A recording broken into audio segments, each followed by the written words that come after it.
Hello, Business Bestie. My name is Vanya and today we're gonna welcome you to What's Your Secret Sauce, a podcast about successes and failures in growing, building, and sustaining businesses in the Philippines. Okay, wait. Kinakabahan ako. Hindi, pero okay lang. Okay lang. Sama na natin yun. Sana natin. Sama na natin yun. Carry naman. So, ayan. Finally, we are launching our podcast, which we have been planning for such a long time already.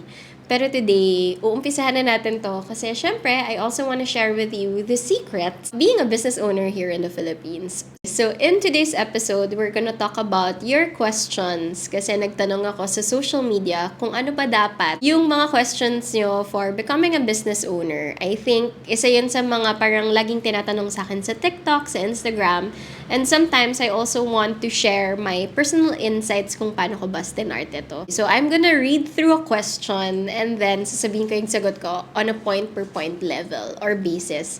And if meron pa akong ma-discuss along the way, I think those are bonus tips na lang. Okay? So let's go ahead and read some questions. Let's start first with the question. Can you share a bit about your background in business and what inspired you to start your entrepreneurial journey? Okay. Sige. So, I think yung background ng business, I started very, very young. Back when I was in grade 1, nagbebenta ako ng stationaries. I think yun yung pinaka-start ko being a business owner. I started selling at 1 peso. Bumibili ako ng isang pakete ng stationery and then doon binibenta ko sa grade school classmates ko. Like 1 peso, yung isang envelope, isang peraso, then yung stationery, and then yun yung binibenta ko.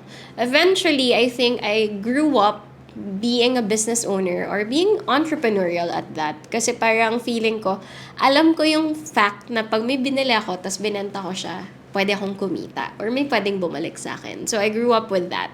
Hanggang nag-high school ako, and then college was when I was really a serious business owner na. So back in first year college, uso nun Gossip Girl, if you would remember.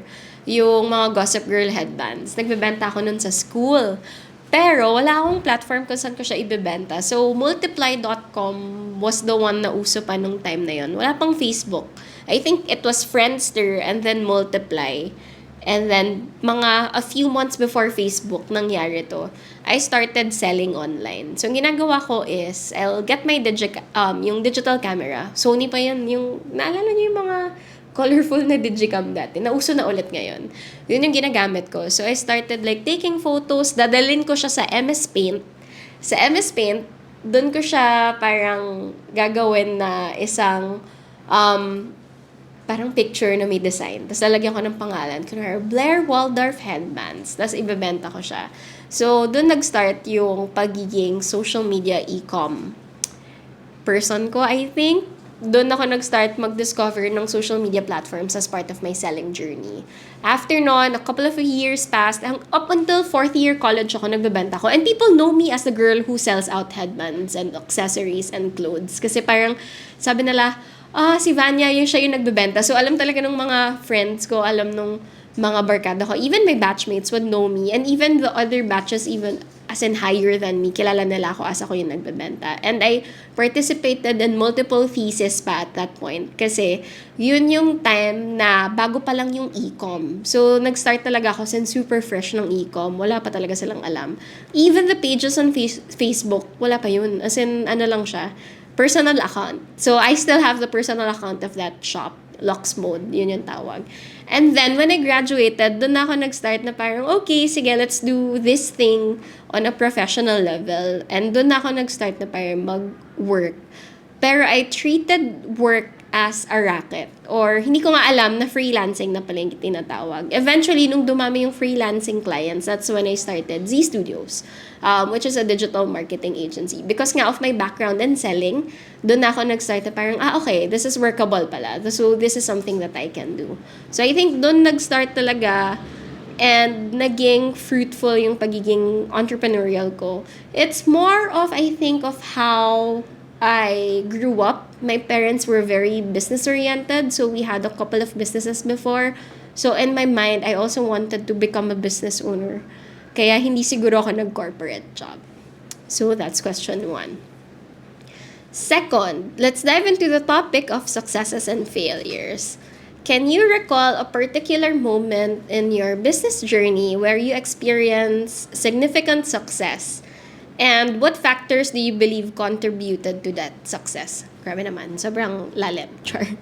Okay, so I think significantly, I felt successful in a way for social media when pandemic hit. Because I remember back before the pandemic, pag pinipitch ko yung idea na, hey, do you wanna go into Facebook or Instagram, hindi masyadong receptive yung business owners or yung corporations na kasama namin kapag sinasabi ko yung idea na yon. Because I was working also as a marketing assistant for a business consultant na yun yung laging sinasabi, oh, baka gusto nyo mag-digital. Hindi sila masyado naniniwala at nung point na yun. Up until nung nag-start na ako na parang mag-pandemic, nawalan kami ng regular clients on a regular marketing, yung traditional marketing.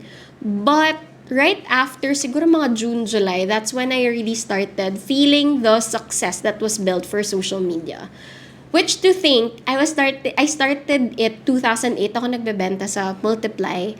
I graduated 2012, and then pandemic hit in 2020. So, ang layo nung gap. So, parang the success wasn't an overnight success. It was a long haul. Sobrang tagal. As in, to the point na when I take a look at it, I'm not like the Gen Zs now who are marketers, who became rich. Ang daming kwento sa TikTok kasi na ang daming yumaman because of the pandemic, ganyan. Hindi ako yung overnight success story. I was a slow success story. Hindi sure. Pero sobrang slow nung success to the point na parang I waited for years for it to boom. And that's when we started. Ang difference lang siguro of me offering my services to businesses now is that I have an extensive background kung saan ako nag-start. Kasi parang nag-start ako ng very early on yung digital.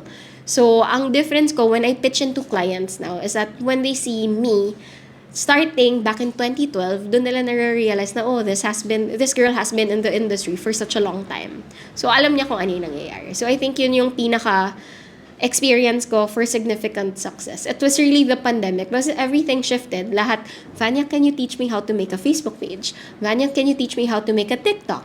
Vanya, can you ganyan-ganyan? So, doon ko na na-feel na parang, okay, may relevance naman pala yung ginagawa ko at the end of the day. And yung factor na yon, which is the pandemic, yun talaga yung nag-trigger kung bakit naniwala yung tao sa digital marketing and sa e-commerce. And if not, I don't think people would be that fast or mabilis tayong makaka-shift as a person papunta dun sa e-com. So, sorry guys, pero medyo thankful ako sa pandemic. Pwede ba yun? Pero thankful ako because it happened. Because if not, I don't think I would be in this position right now if hindi pa rin siya nagkiklik. Siguro almost there but not really there. If, kung ano yung minimean ko. Ayan. Next would be question number 3. Can you walk us through a moment of failure or setback in your business? How did you navigate through that challenge and what did you learn from it? Siguro failure or setback would be the moments prior to the pandemic because not everyone believed in digital marketing. So, when people do not believe kasi in what you're doing, yun yung mas mahirap. Parang mahirap i-prove sa taong hindi naman maniniwala talaga. Because whatever things that I will tell you along the way, hindi ka maniniwala kasi meron kang mindset na hindi naman siya mag-work. So I don't like parang also pitching to people who are close-minded because it's so difficult to convince them to the point na masyado akong masa-stress lang for it. So I think yun yung major setback of being a digital-based business. Even now, when I talk to, let's say, the bank, or when I talk to mga people who are asking for our documents for the business, medyo parang pag sinabi mo digital marketing, they won't still understand what you're saying. Kasi parang, anong ginagawa nyo? As in, I have to keep on saying na, digital marketing, kami po yung nakikita nyong sponsored ads pag lumalabas sa Facebook. Or kami po yung nagsiset ng mga campaigns or yung mga sales sa Lazada and Shopee. So, hindi siya yung parang, digital marketing. Hindi siya yung parang pag sinabi mo, doktor, pag sinabi mo kasing doktor, alam mo nila gumagamot ka ng tao. So it's not like that. So I think that's a major setback of being a marketer as a whole.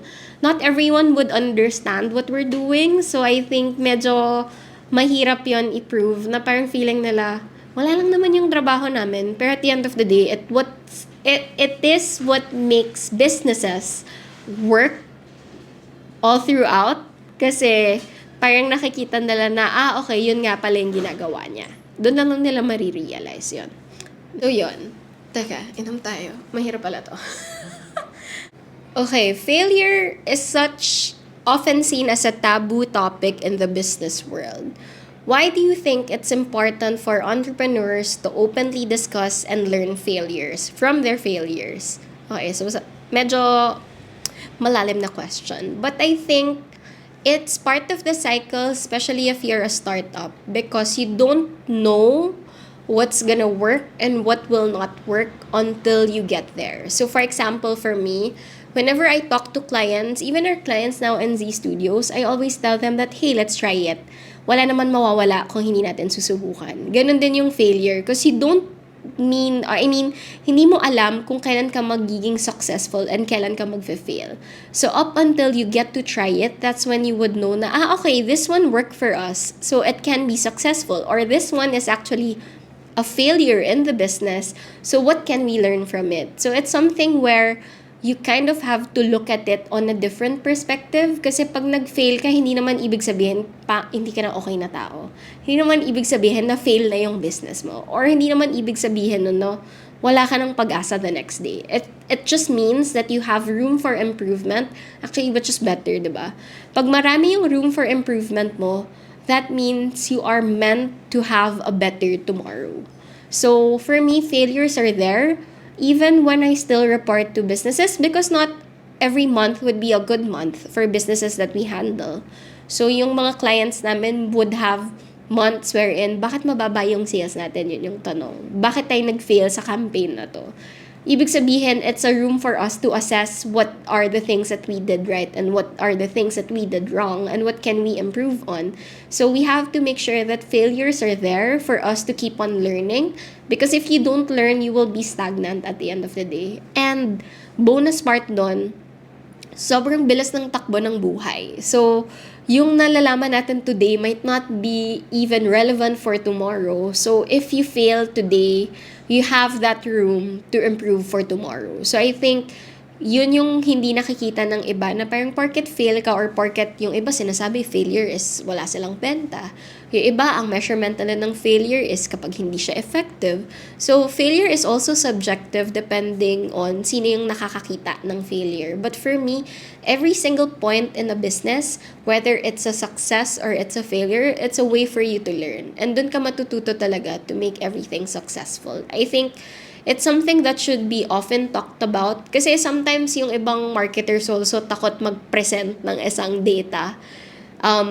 Na parang, okay, mababa yung results natin for this month. Nahihiya silang i-share yun dun sa client. But for me, I have to be transparent and I have to let the client know that maybe it's a seasonality of the product or maybe the product would need improvements because yung feedback na nakuha natin last month, kaya hindi tayo nag-progress kasi sunod-sunod yung reklamo, 'di ba? So parang hindi natin alam kung ano yung dapat up until nandun na tayo. So let's take failures as a jumping point kung saan tayo papunta, kung ano yung next level na gagawin natin. Okay, next question. As an entrepreneur, how do you approach risk-taking? And what role do calculated risk play in achieving success? And how do you mitigate potential downside? Sobrang complicated naman ito. Okay, start muna tayo dun sa how do you approach risk-taking. So for me, oh my gosh, risk-taking is testing. I think that's what risk-taking is for me, especially for digital. Ang difference lang ng digital versus traditional is that I feel like yung digital kasi we have analytics to it, and traditional marketing would not have that. So in digital marketing, we are able to see what works and what doesn't work. So, yung risk na tinatake natin, whether that's on ad spend, that's for the campaigns that we're running, that's for the kind of post that we're doing, it's basically a little bit faster na pwede natin siya ma-mitigate kaagad. Na, okay, kung hindi nag-work to, in the next few weeks, pwede natin siya palitan. So, risk-taking is trying to do something for me. And paano ba natin malalaman yung pag-achieve ng success? Or yung second, what role do you calculated risks play in achieving success? Pag calculated yung risk mo, alam mo kung ano yung pwede mong gawin. And if it becomes successful, you can instantly, sabi nga nila, you can instantly re-optimize that and dagdagan mo ng budget and palakihin mo yung campaign na yon. Yun yung pinakamaganda for digital. It makes us move faster in a way kasi nakikita natin kaagad yung analytics. So, yung risk mo, very, very calculated because you have the data that will show kung ano ba yung potential na pwede mong kitain from that risk. So, that's how I see risk overall, especially in digital marketing because it can be quantified. Anything that you do in digital can be quantified. Even the kinds of ads that you're running, ano yung nakukuha nating sales from those ads, it can be quantified. So, there's a number to it. Pwede nating pag-aralan yung number at the end of the day. So, for businesses who are out there, don't forget to look into your pages, your analytics, your Google Ads, the sessions on your Shopify, even your Lazada store, your Shopee store. Kasi it will tell you something about the market. Okay, I think this would be the last question for this first episode. Kwento ko lang yung mga next episodes. So what we're gonna do is that we're gonna invite more people to share about their businesses and to share about their stories. Kasi syempre gusto natin ma-inspire kayo bilang isang probably a small business owner now, malay mo, lumaki yan in the future. So what we want to do in the next few episodes is that we want to interview people who are very successful already in the industry. Whether they're in the food and beverage business, meron din na sa retail business. So mag-interview tayo ng iba-ibang tao para alam natin kung ano yung steps na tinake nila into becoming a successful entrepreneur or successful business owner at that.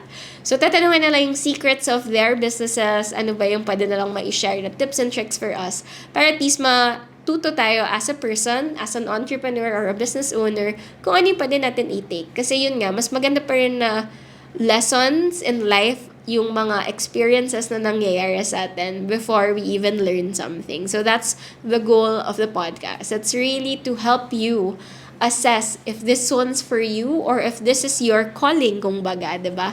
We don't know until we try it. So, last two questions kasi yung last question would be about the title. So, next question would be, what are your goals and aspirations for the future of your business? Siguro for me, we're at the point of expansion already.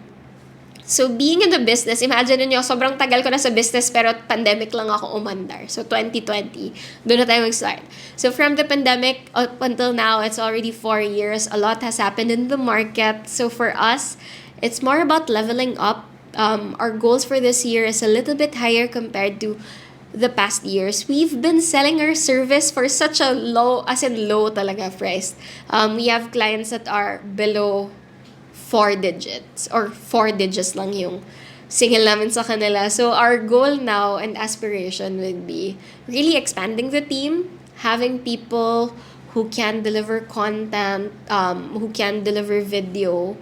It's more about wanting to have a bigger roster of clients because at the end of the day, gusto namin makaserve ng bigger clients now. So that's a goal and aspiration for 2024. It's really expanding the business, expanding our services. So currently, we are also doing wedding content already. So we just started that. Nagkaroon kami ng sample beta test last month. We're also launching that this year. We're also launching our studio, kung saan kayo pwede mag-shoot. Meron din kaming self-portrait studio. So, yun yung mga things na nakita namin na from being a digital marketing agency, now we're expanding the services. And of course, gusto natin maging business to na pwedeng ipamana sa mga anak ko. Kaya nga Z Studios because my kids are Zach, Zion, Zurich, and Zoe. So that's why it's Z Studios. So ideally, what we're building now is for them to take on or to take over in the next few years. And I think this year would be one of the most exciting years for us. This podcast is also part of it. Goal ko talaga ma-share yung mga experiences ko. And I've been seeing a lot of people on TikTok already asking me a lot of questions, mga tips and tricks on how they start a business. And I think this is the right way to share with you guys kung ano ba dapat. So that's what's ahead for this year. And finally, I think I also have to answer the question, what's your secret sauce? For me, I think the secret sauce of being successful, yung secret sauce natin would be, of course, hard work. Number one. Wala namang magiging successful kung hindi ka hardworking, diba? So, hard work, that's one. Second would be, siguro, the relationships built over the years with either the people who I work with or the team who are behind Z Studios and the clients that we handle. So it's really more about that. I think the success was built because of the relationships built in between. Most of the clients that we have are became friends, even if random ko lang sila nakilala. As in, some of the clients feel like friends ko na sila for a long time. So, I think yung secret sauce for me, it's really the relationships. Kasi, hindi ako mapupunta sa situation na to where people trust my opinion in their business, especially for marketing, if I didn't get the relationships that I had with all the clients that we handle. So, that's my secret sauce that I can tell you. And siguro last doon would be kind to people. Kasi when you're kind, kindness will pull back in. Alam mo yung babalik sa'yo hundredfolds. So, yun. I really want to share that because I think that's really the best secret that I have that I can share with you in growing the business overall. So, with that, I have to say bye for now. So don't forget to follow me on TikTok. That's Vanya, at Vanya Tantoko _ Guys, maraming gumagawa ng fake accounts pala sa TikTok. So please, don't forget to take a look at the handle. Because there are people who have been messaging other followers as well. So be careful. So that's at Vanya Tantoko _ on TikTok. At Vanya Tantoko on Instagram. And of course, this is also gonna be kung kailan magko-close. This is also gonna be on YouTube, so that's Vanya Tantoko as well on YouTube. And finally, we're launching this podcast as well on Spotify. So hopefully you can support me in the next few episodes. We're gonna have a good roster of different business owners from millennials to the Gen Z crowd. Sobrang dami nating i-interviewin in the next few weeks. So that's it for today's episode and I'll see you again. Bye!